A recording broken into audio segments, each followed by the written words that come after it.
So this is the passage of scripture where people talk about Lucifer. They call him Satan.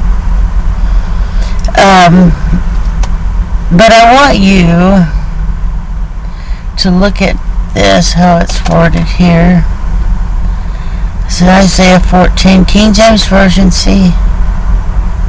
So I'll use verses 1 through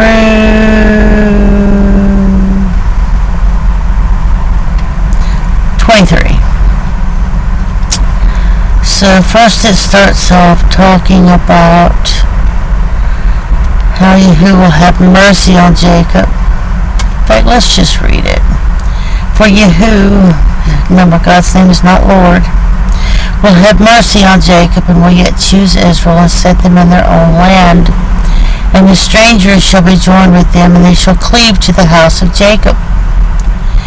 And people shall take them and bring them to their place, and the house of Israel shall possess them in the land of Yahweh for servants and handmaids, and they shall take them captives whose captives they were, and they shall rule over the oppressors.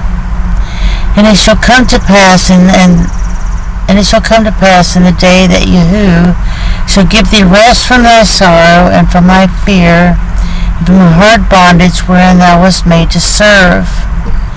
Look at this. It says, thou shalt take up this proverb against who? The king of Babylon, and say, how hath the oppressor ceased? The oppressor ceased, the golden city ceased. And Yahweh hath broken the staff of the wicked and the scepters of the rulers. Remember, this whole passage is talking about who? The king of Babylon. That's who this is talking about here. But people say that Lucifer is Satan. He who smote the people in his wrath with a continual stroke, he that ruled the nations in anger and is persecuted and none hindereth.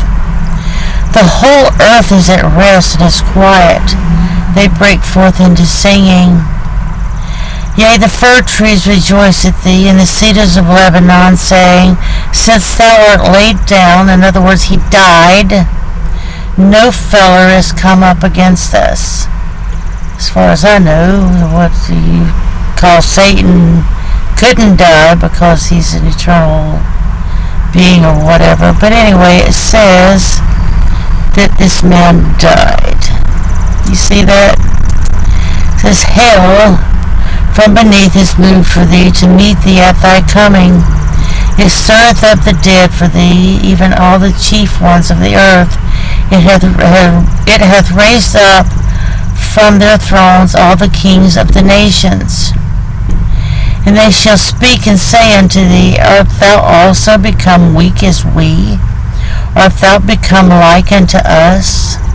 Thy pomp is brought down to the grave, and the noise of thy vowels.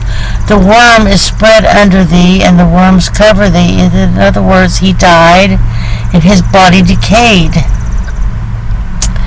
How art thou fallen from heaven? This is all talking about the king of Babylon. How art thou fallen from heaven, O Lucifer, son of the morning? How art thou cut down to the ground, which didst weaken the nations? I want you to look at a couple of words here. Well, it's not going to pull it up because I'm not connected to the internet. Maybe I'll put that in the description box. For thou hast said in thy heart, I will ascend into heaven. I will exalt my throne above the stars of God. I will sit also upon the mount of the congregation in sides of the earth. And this is where they get that Satan tried to overthrow God. And this passage, as I showed you, is speaking of the king of Babylon. I will ascend above the heights of the clouds. I will be like the Most High. Yet thou shalt be brought down to hell, to the sides of the pit. They shall see thee, they that see thee shall narrowly look upon thee and consider thee, saying, is this the man, the Hebrew word is Ish, that made the earth to tremble, that did shake the kingdoms? So this is obviously a man, not some angel flying around in heaven, though fallen he may be, according to you, that made the world as a wilderness and destroyed the cities thereof, that opened not the house of the prisoners. All the kings of nations, even all of them, lie in glory, every one in his own house. But thou art cast out of thy grave like an abominable branch. He said he'll cast him out of his grave, as the raiment of those that are slain, thrust through with a sword, that go down to the stones of the pit, as a carcass trodden under his feet. Thou shalt not be joined with them in burial, because thou hast destroyed thy land, and slain thy people, and the seed of evildoers shall never be renowned. Prepare slaughter for his children for the iniquity of their fathers. Now you ask the Christian people this, and they'll say that's the people who follow Satan. I mean, this is how ignorant these people are. But this man obviously had children.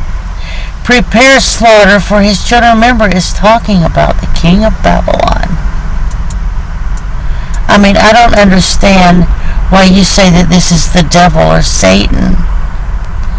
Where was that verse? Prepare slaughter for his children for the iniquity of their fathers. They do not rise, nor possess the land, nor fill the face of the worlds with cities. And look at this. For I will rise up against them, saith Yehud Sabaoth, and cut off from Babylon the name and remnant and son and nephew, saith Yehud. I will also make it a possession for the bittern and pools of water, and I will sweep it with the besom of destruction, saith Yehud Sabaoth. So, this is not some Satan devil person. The word Satan simply means, or Satan in Hebrew simply means opposer, or one who opposes. So if you oppose God, you are Satan. So I just wanted to show you this is not talking about some devil guy he's an actual human being, and he is, or was, the king of Babylon. I hope you people actually just see the error of the way that you're reading the Bible, because none of what you say makes sense.